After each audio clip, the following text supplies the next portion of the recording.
Hey y'all, welcome to the Skintrovert. I'm your host, Sam Bazile. Today I want to talk about something that can be potentially a little dangerous. Or maybe if it's not dangerous, do we really know enough about it?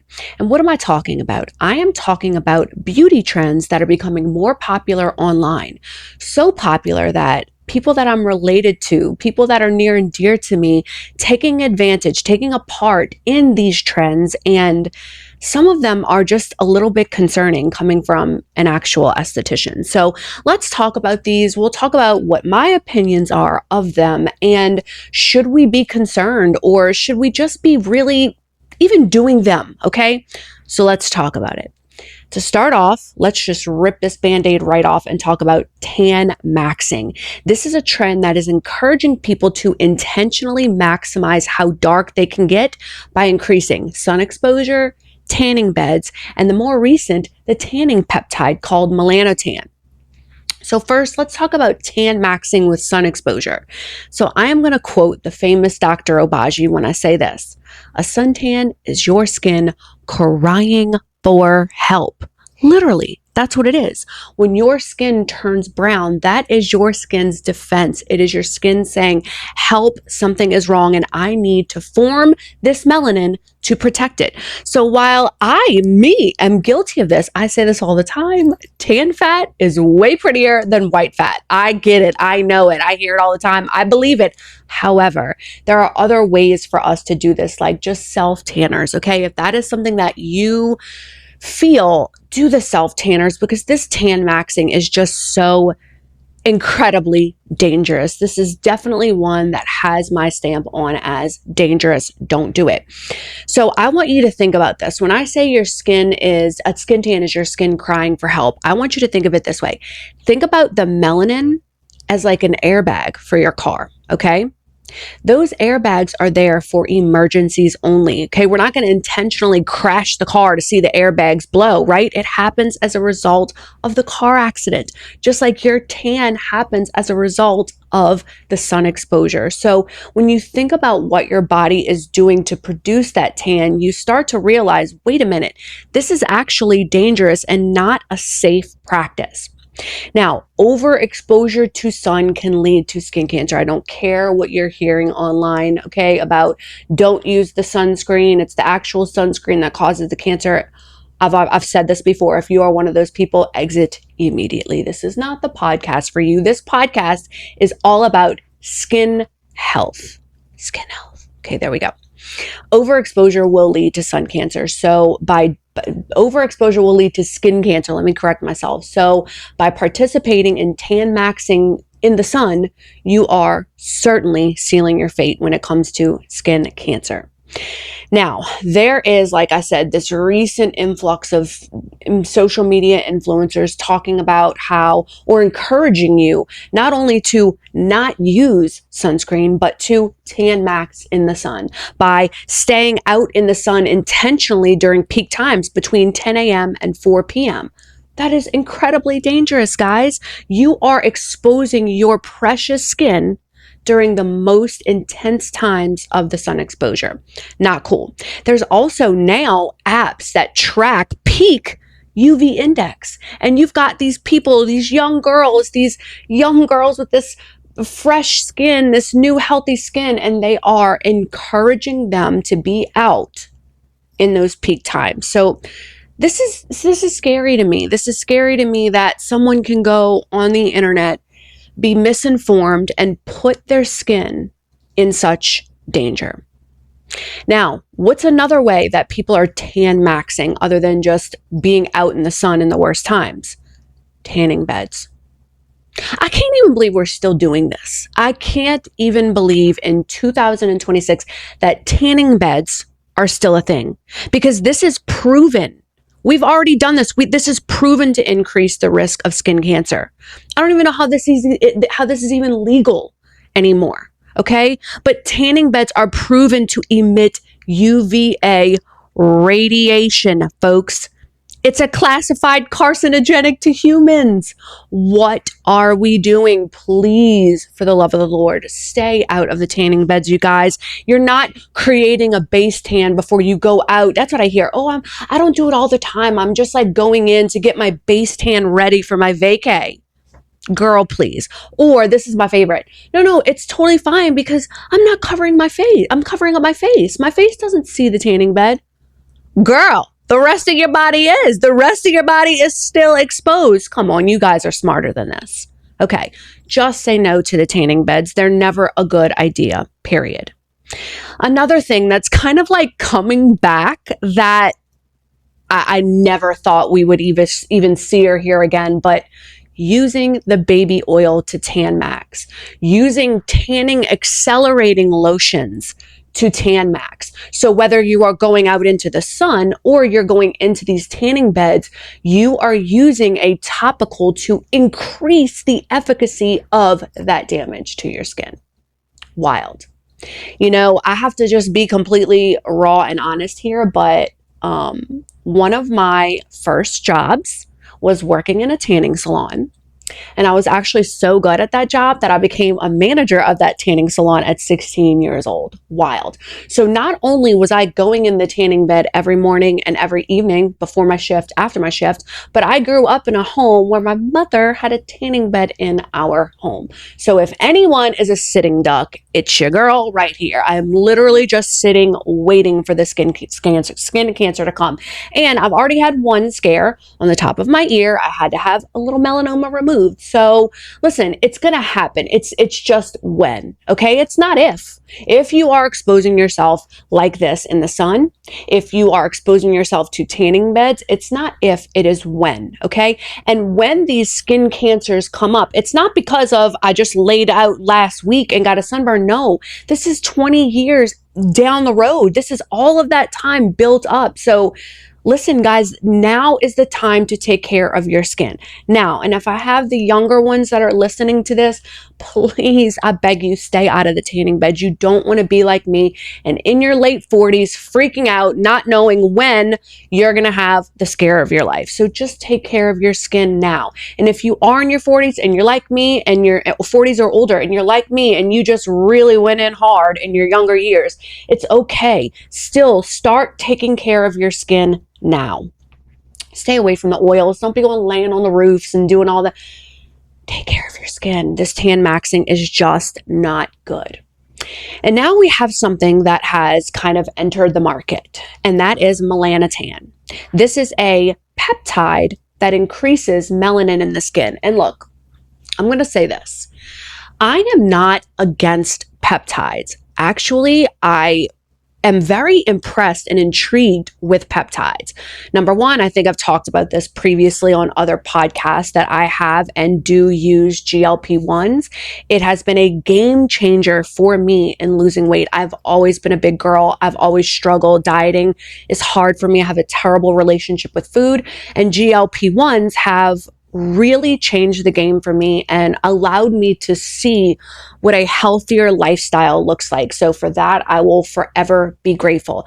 But there are other peptides that, like I said, I think are just intriguing to me. One being the BPC 157. My husband had some joint and shoulder issue. He just struggled for a couple years and utilized BPC 157. Boom, pain was gone. I also utilized BPC 157 for plantar fasciitis. And I will tell you right now, knock on the wood, I have not had that return since taking these peptides. So I understand they are groundbreaking, revolutionary. There's just still a lot that we don't know, right? There's a lot that we don't know. And while I do support peptide use, there are some where, I don't know, I just kind of feel like, oh, maybe that's not a good idea. And one of those is the melanotan. So for those of you that don't know what that is, or you haven't heard of it, melanotan is a lab-created peptide that's designed to mimic the alpha melanocyte stimulating hormone. So when UV light damages your skin, it signals those melanocytes to produce melanin. While melanotan, the specific peptide, bypasses that natural process by stimulating those melanocytes, directly encouraging them to produce melanin. So when you think about it, it's kind of like, oh, great, I don't have to do what I think is damaging, like stay out in the sun, to achieve this production of melanin, to achieve this defense mechanism process that happens in my skin. Sounds good, sounds intriguing, just like the other peptides, sounds very interesting, but there are issues that we don't know maybe long term that could come with this. Also, you've got people that are doing the melanotan and continuing to still go out and get sun exposure to max it, to get the best possible outcome with this. So while I feel the biggest concern just being that it's not regulated, I do think there are other concerns that we might need to keep an eye on. For example, I have a family member that is a bodybuilder, and he started using this melanotan, and guess what? Increased moles. More moles just popping up out of nowhere. Also, darkening of existing moles. Moles that were just that light brown are now super dark black. Also, people can notice more pigmented spots, more uneven pigmentation, and then darkening of existing pigmentation. I had a girl who had a melasma mustache, and she started with the melanotan, and now it is almost black, okay? And that's what it's designed to do. So it's doing what it's telling you it is designed to do, but is that okay? Is that something that long term we're going to say, yes, this was a good idea? I don't know, guys. I don't know. And then these changes that are happening in the skin, like we have more moles popping up, we have darker moles, darker pigmentation. These changes are going to make it more difficult for your dermatologist to monitor your skin. And for somebody like me, that's scary. Because of everything that I did in my teens and my 20s, all that tanning bed use, I have to go to a physician now to keep an eye on my skin for early detection of this skin cancer. That way it can be treated and I'm not in a bad spot with it. But is this melanotan going to make that harder for my physician to keep an eye on what I'm concerned about? I don't know, guys. I don't know that this is the best option. Okay. And that's what I'm saying. There's just a lot that we don't know, right? Because there is so much unknown. We don't know the long-term effects of chronic stimulation of melanocytes. We don't know if there's going to be hormonal consequences or if there's going to be an impact on the liver or other organs because of this. So I'm not saying no across the board. What I'm going to say is I don't know enough about it personally for me to say that it is not dangerous. I could tell you right now, tanning bed, yep, dangerous. I can tell you tan maxing out in the sun during peak hours, using accelerators on your skin like oil and tan maximizing lotion, yep, dangerous. I can say that. I don't know if I can say the word dangerous on this now because I don't know enough about it, but I do think that there is enough of a risk presently for me to say, no, I'm just going to stick to using tan sprays, like these sprays and these bronzing lotion. That's enough for me. Yes, it's messy sometimes, and I think one of them I'm using is making me have itchy knees, but listen, I'm getting the tan that I want without the damage to my skin, okay? So do with that what you will. Tan maxing is going to be a no for Sam, okay? I don't think that one has enough science-backed or positive things that are going to make it a go for me. Now, what's another one that's out there? What's another one that I feel like is getting not backed by science, but backed by more views? And that is DIY microneedling. Come on, y'all. Go to a professional. Seriously. And why is do-it-yourself at home microneedling risky? Well, first and foremost, you are purchasing a microneedling device from the internet, and you are operating that device without any experience or knowledge of, let's start with knowledge of inflammation.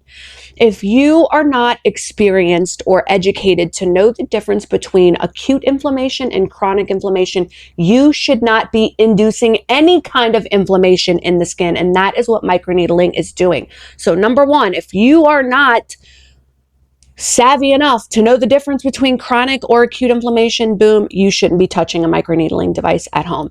Number two, if you don't know what your desired outcome is supposed to look like or supposed to be, bump, shouldn't be doing it. Okay. I had a friend of mine call me. She bought these little stampers with this little juice from this online person and asked me, well, should I have pinpoint bleeding because I'm pushing this stamper over and over into my skin and I'm not seeing any bleeding, I'm just seeing redness? Is that normal? Shouldn't be doing it. If you don't know, and I'm not giving you the answer to that. I'm not, because you know what? I don't think anyone that is not a provider listening to this should take my words and go, oh, well, if I see this, then I can do it, right? No, if you don't know the answer to that, you should not be microneedling your skin at home. You are going to give yourself more of an injury trauma than you are going to have result. So there's that. If you don't know what your desired outcome should be, don't do it. Next, if you don't know variables or contraindications for the treatment, if you don't know if this lesion on my skin should be microneedled over, don't do it. Okay, if you don't know if acne can be microneedled over, don't do it. If you don't know if seborrheic dermatitis should be microneedled, don't do it. If these are things you don't know the answer to, you are not qualified to do this to your own skin or anyone else's. Next, skin anatomy. Okay. If you don't understand the depths, the tissue depths of the skin, of the different areas of the skin, then you should not be operating a needling device. If you don't know where you're supposed to be hitting in the skin with that needle depth, this is not something you should be trusting to yourself. Another issue, if you don't understand ethnicity and the Fitzpatrick scale, specifically how skin types respond to injury, you shouldn't be doing it, because different skin types respond with something called post-inflammatory hyperpigmentation and or post-inflammatory erythema. And these are things that happen from injury, okay? And that's what microneedles are doing. You are causing injury to the skin. And if you're not aware of ethnicity, Fitzpatrick, how the skin responds to treatment, you are going to get a much different outcome than you want, sis. So if that is not something you know, you should not be doing it. Next thing, needle depth. If you don't understand what the different needle depths mean and what they're targeting, stay away. If you don't know the device and the technique, okay? Meaning, is this a roller? How do I properly operate a roller? Which I don't think there's any proper way to operate a roller, in my opinion. When you have a roller, you have all these little needles on that roller, and as you're rolling over the skin, it's tearing as it's lifting out. That is not a good technique, and you cause more trauma than you do an actual controlled injury. So rollers, to me, should be completely outlawed. That's my opinion. That's the same opinion. Next, there's other things. There's stamps, okay? That obviously has a specific technique. There's also pens, and different pens have their own techniques. Some of them have a stamping technique. Some of them have a gliding technique. So if you don't know the proper technique of the device that you are using, you should not be using it. What's another issue? Understanding contamination, sterility, proper disinfection, proper disposal of the tools that you're using. Is this a one-time use? How many punctures can I use with this before it's no longer good, before it's dull? Is this an actual one-time use? Is it something that is controlled? These are things that not every Joe Schmo should know or should need to know. So if it's not something you have an understanding of, it's best for you to stay away, because the last thing you want is an infection. Something that was supposed to be a nice little at-home anti-aging treatment that you're going to do has now cost you way more, because now you have to go see a physician to be treated for MRSA, staph, some type of a skin infection. So guys, it's just not as easy as these influencers, these DIY influencers are making it seem. It is a medical procedure, and it really needs to be done by someone who is licensed and they understand what they're doing. And the last thing I'm going to say, two things. Topical products that are included with some of these at-home devices. Believe it or not, lots of topical options or topical treatments applied into an open wound, into those open channels, can cause a granuloma. A granuloma is something that your body produces as a means of protection. It's like a little encapsulated way of protecting itself. So you not knowing what will or will not cause a granuloma puts you at a big risk. So is this something you really want to play with at home by yourself? To me, no. And then last, recognizing complications. If and when something does go wrong, do you have enough of a know-how to recognize that something's wrong and when I need to go get treatment from someone that is more qualified? That's, let's see, I named 1, 2, 3, 4, 5, 6, 7, 8, 9, 10. That is 10 situations that you need to have knowledge of for you to be able to even consider picking up a microneedling device. But no, these aren't things that are being talked about online. These aren't what these influencers are telling you. Why? Because likely they're getting paid from the company to just, recommend, get it out, get a bunch of people to buy these and start doing this at home. And listen, I understand. Believe me, more than anybody, times are tough right now. Money isn't what it used to be, and you want to save a buck. I understand and respect that, sis. I know, I get it. We all want to be able to do things a little bit more affordably and save money when and where we can. I get it. But this is something that I would not. Whenever you are trusting something with the largest organ or any organ of your body, that's not really the place to try and save a buck. It's really a place where you need to be trusting someone that knows what we're doing. Okay, paying a little bit more to do microneedling with a provider than doing a device and doing it at home. Yeah, you'll save a little bit. Okay, not a whole lot, but you'll save a little bit. But guess what you get with that money that you're saving that you don't have at home? You get this brain. You get the brain, the experience, and the technique of a provider and all of their years of knowledge and schooling. You get that, plus their guidance. If and when you have, some type of a reaction, you have someone, a provider that you can go to help you, to guide you. So that little bit of money that you're saving doesn't really equate to me in the end of what you get when you work with an actual qualified, experienced provider. So DIY microneedling, it's a no for me. Okay. All right. What's another one? What is another one? Is it backed by views or science? The morning shed. Have y'all heard of this? The morning shed. I see it so much more online, and I think I'm seeing it more just because people love a transformation, right? A good before and after. And I get it. I love a good before and after too, but some of these are like a little silly. So if you don't know what a morning shed is, the morning shed is something that has become popular on TikTok and Instagram, and it involves multiple products and accessories before bed. So when you wake up, you shed them all in the morning, supposedly waking up looking more sculpted, more hydrated, more youthful. So what is it? What are we layering? Well, on top, now this is on top of all of your serums and creams and cleansers and toners and all that. On top of everything you're already doing, you're doing things like mouth tape. Now, I don't think mouth tape is bad. As a mouth breather at night, yes, it is great to keep the mouth closed because you get better REM sleep. So not against it. And look, there's a lot of these things in this morning shed lineup that I love and I'm not against. I just, sometimes, we do things unnecessarily just for attention or for views. Like when we see this morning shed, these videos, are these girls really doing all of this? Is that really what their husband is waking up to in the morning? I don't know. But okay, mouth tape. Yes, I do like mouth tape. Chin straps, y'all. Come on.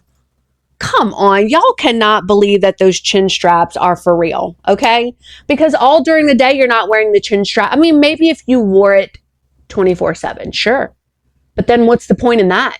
But just wearing it at night, I don't know. I don't know that you necessarily are going to get that big of a result from a damn chin strap. But if you like a chin strap, wear the damn chin strap. All right. Next, forehead and wrinkle patches. So they're doing these tape devices, these tape products where they're taping the wrinkles, and then they take it off in the morning and all of a sudden, woo, the wrinkle's gone or the wrinkle is relaxed. And really, I don't think it's something that's okay. I do think it's bad. Let me say this. Depending on what type of tape you're using, adhesives are not always great for the skin. And then when you're pulling and lifting the skin to take off the adhesive, you're pulling at the skin. So I don't know that I think the benefit outweighs that. Now, what is the benefit? I think it's just from putting tape down, relaxing that muscle for that time period that the tape was on. But it's going to go right back to where it was. So that little bit of a relax or a calm down is very temporary and not worth the long-term tape and rip and adhesive that you would get. So that's going to be a no for me on that. Another one, the silicone face patches, the silicone face masks. I don't see anything wrong with them. As long as the ones that you're using are good quality ingredients, I don't see anything wrong with using them. However, I don't know that leaving those on all night long is exactly the best choice, because at that point, you're really just occluding the skin when the skin is the most active. You see, your skin does the most, it has the most activity at night while you sleep. So think about that. If your skin's trying to actively turn over and move and groove, and you're just occluding it with all of these things, is that really the best choice? I'm going to go with no. I think sometimes using the right products and allowing it to get into the skin is great, wonderful, but packing on more and more and more and then occluding on top of that at night, I don't see the benefit in that for me. I actually see it could probably cause problems for more problematic skin type, which that also folds this one into those thick occlusive moisturizers with the slugging that they're doing before bed. I feel the same about that. Remember what you're doing. Be intentional with the products that you use. Bring skin science in to what you're using. And if you do that, that whole concept just doesn't make sense to me. Our skin is the most active at night. We want it to move. We want our good quality products, yes, to have a better chance at penetrating and working. But with just layering and occluding and covering, you're not going to get there. You're just going to really just piss the skin off, in my opinion. So the silicone face masks, sleeping in them, and the heavy occlusive moisturizing slugging is going to be a no straight up for me. Okay. All right. Another thing that they're doing for that morning shed at night, they're putting on the hair oils and the heatless curls. Take care of your hair. I don't see anything wrong with that. Also, another one was using the satin bonnets. Don't see anything wrong with it. If you want to take care and preserve your hair, using those hair oils, using the heatless curlers and the bonnets, it's all helpful. So yeah, go for it if that's something you want to do. Lash serums on lashes and brows. Y'all, this is one that I'm always going to stand behind because I love the way that my brows and my lashes look with a lash serum. And I do not agree with using the, rewind. I'm not gonna say I don't agree.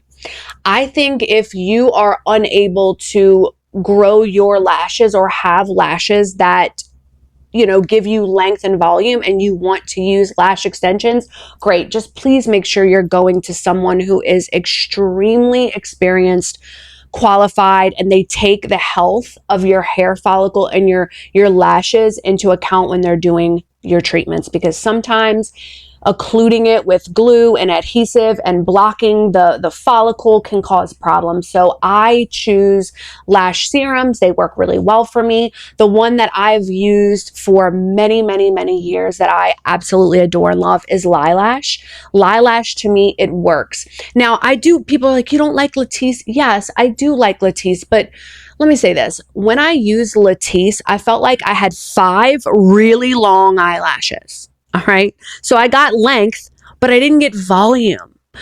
There were very few eyelash, and I've tried a lot. There was very few eyelash serums where I got both length and volume. And yes, that is one that gives me both. And does it contain prostaglandins? Yes. So if you are someone that is against prostaglandin use, then don't use them. Use another more natural, whatever. I don't have a problem with using it. It has not caused any fat loss or problem for me. So Personally, I love the Lilash, and it works extremely well for both my eyelashes and my brows. So serums for lashes and brows is a yes for me. All right, castor oil packs. Putting the castor oil and the packs around your midsection to help with liver, gut, all that. I don't know. I don't know. I don't know. That's all I'm going to say about that. It's not a subject that I know enough about to really comment yes or no. It is not something that I have personally done. I've used castor oil on my lashes before. I've tried it on, I feel like I've tried castor oil somewhere else, but I don't know that when I was using it, it was enough of a like, oh, you know, that I would continue to use it. But I do know that there's a lot of holistic providers out there that back it. They love it. So yeah, if you're a holistic provider, it's something that you recommend and you think it's great and worth packing on for that morning shed, go for it. Okay. It's not hurting you. Nose strips to make the nose look a little bit slimmer, nose strips for better breathing. Listen, if it's for better breathing so you get a better quality of sleep, why not? Do I think there are nose strips that are going to slim your nose? No. No. Guys, genetically, you got this, okay? It is what it is. I got the damn Bazile nose. It's there. Ain't no strip that's going to get rid of it, okay? Only thing that's going to change this is a plastic surgeon. If it bothered me enough to do it. Which it doesn't. I'm embracing it. Okay. I'm in my late 40s. I'm not getting a damn nose job. Okay. I am what I am. All right. Acne patches. Another thing that you guys are packing on the night before for that morning shed. Please don't. Please don't. I absolutely despise acne patches. Okay. Now, not all of them. There are some that have good quality ingredients that I don't think are terrible for like a little quick, little short time use, but you absolutely should not be putting a patch on and leaving the house for the day and going around with stars and stupid shapes all over. Come on. What are y'all doing? Okay, first of all, you look ridiculous. Look like you got a little like a star that you got in like grade school for saying your ABCs and you're sticking that on your face. First of all, besides the fact that it looks absolutely silly, you are occluding an acne lesion. You are occluding an acne lesion, so it has issues. Listen, to heal, it needs to breathe, and you're occluding it. So your acne lesions are going to last longer. If you have, let's say, like a little bump that's starting, right? And you want to put a little patch in it to infuse some of those ingredients in that are going to be helpful, like salicylic acid or other acids that can help make it move through faster, fine. But you shouldn't be leaving that on all day long and certainly should not be sleeping in it all night long. So it's going to be a no for me on those. Next, gloves on the hands and the feet to keep the hands and the feet moisturized. I don't see anything wrong with it. Again, if it's good, hydrating, moisturizing ingredients and you're somebody that struggles with calloused hands or calloused feet, fine, go for it. But I mean, guys, is y'all's husbands like loving on y'all at night with all those things on? Like, I just feel like laying in bed with my hands covered with stuff, my feet covered with stuff, my face covered with stuff. Like, who is making babies right now? I just want to know who is making babies. Okay. Moving on from that. Don't see anything wrong with it if you need it. And then lastly, you have all of this piled on and then you're still using light devices. You're doing those light devices. I don't know. I kind of have a love-hate with the light devices right now. There are a lot out there that are good quality. One, I think, is the Omnilux. They're very expensive, guys. Very expensive. In my honest opinion, I think if you really want to see a result for them, there's something you need to use very frequently, very continuously. And I'm sorry, I don't have time for that. I live a life and I don't have time, and I'm not going to put it on before bed and lay there in bed with that on my face. I'm just not going to do it. So it's not really something that works for me, but on the contrary, I do think that it can be a little problematic for some skin types, specifically melasma or redness or inflammation, because that heat is not something that every single skin type can benefit from. And I know some of the light devices will say, oh no, ours doesn't generate any heat. It's still light device. You're still getting something. So don't come at me with that. So I would say light device, yes, I guess for the right person, if you're using it frequently enough and it's a good quality device. So what are we doing and why is this so popular? That is so many things I just mentioned. And there are people that are doing this, all of it, every single night, sleeping in it so that way they can do the morning shed.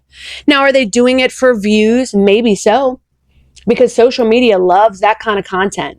That's its favorite, right? People love seeing you showing yourself with all these layers of things and then peeling everything off, whether it's an ASMR satisfaction or just a satisfaction of watching you remove layer to layer to layer. And then all of a sudden, oh, you amazing. You're hydrated looking, you're glowy, you're dewy, you know. Everybody loves that on social media. So sure, it's going to get views, but are people really doing all of these things every single night? I hope not. Because everything that I just mentioned is extremely excessive, especially the things like we talked about, like the occlusive stuff, the packing things on, that's not good.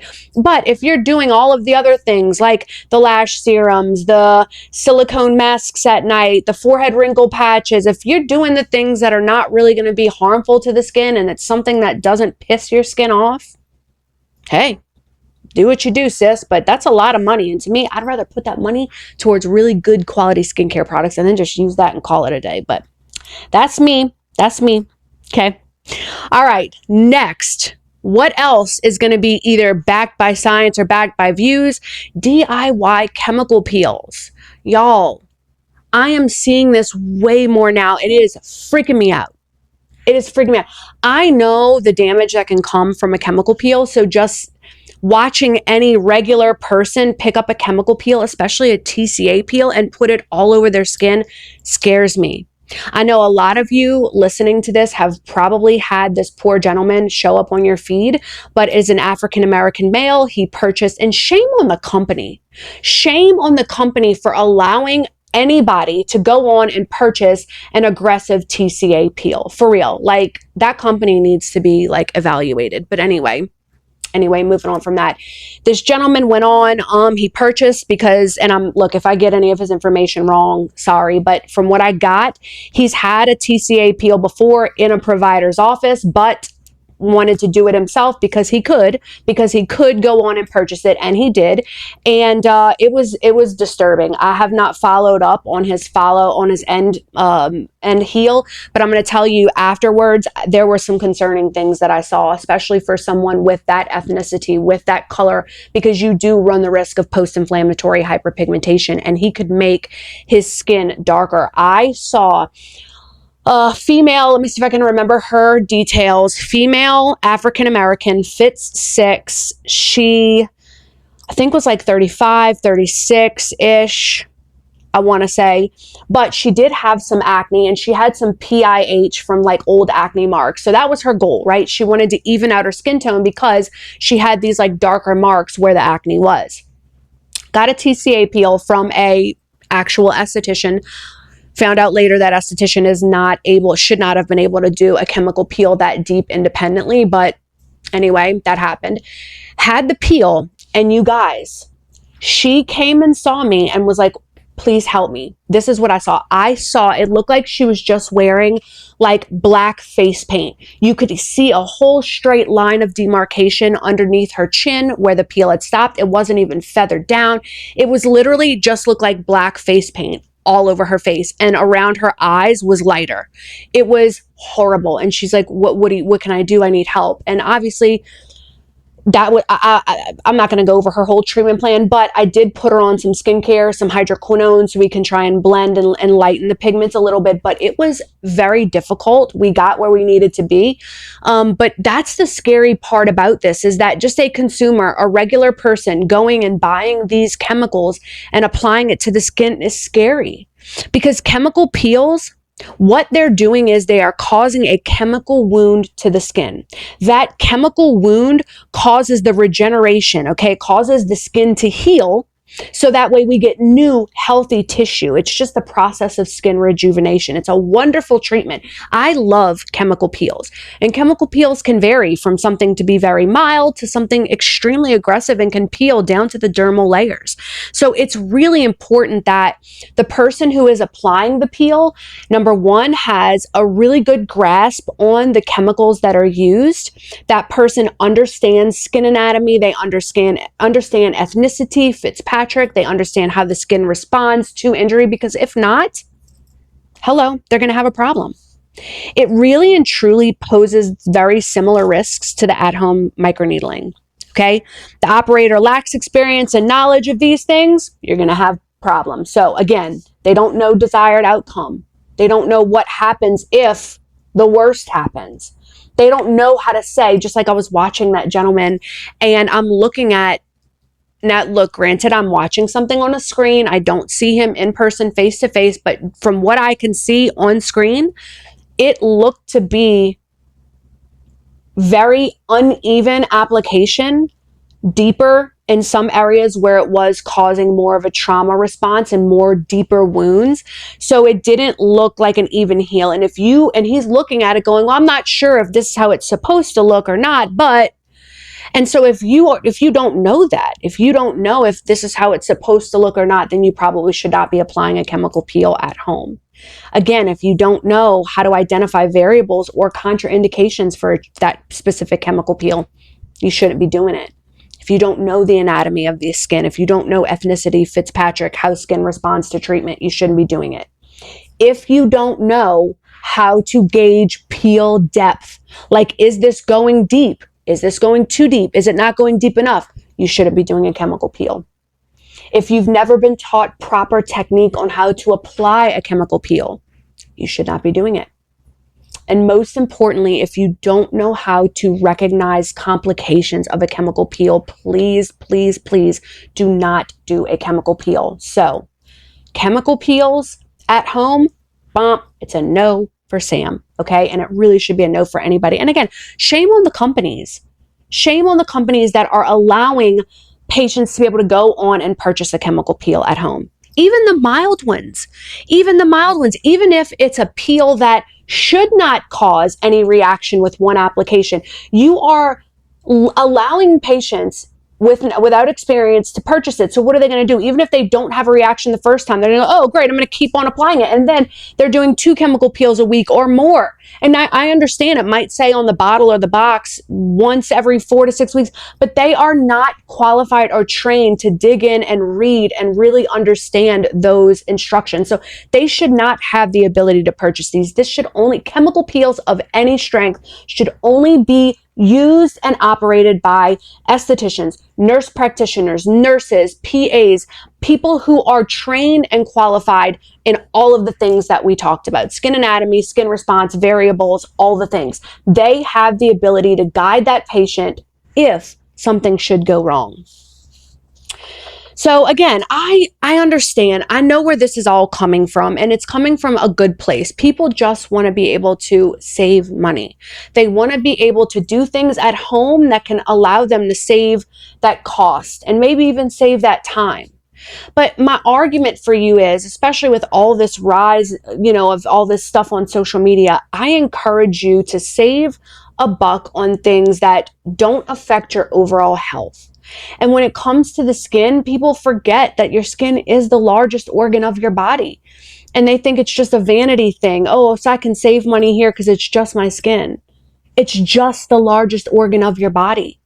So think twice before trying to save a buck there, and really understand that when you're online and you're seeing all of these influencers and what they're recommending, it's not always what's safe or healthy or recommended by an actual provider.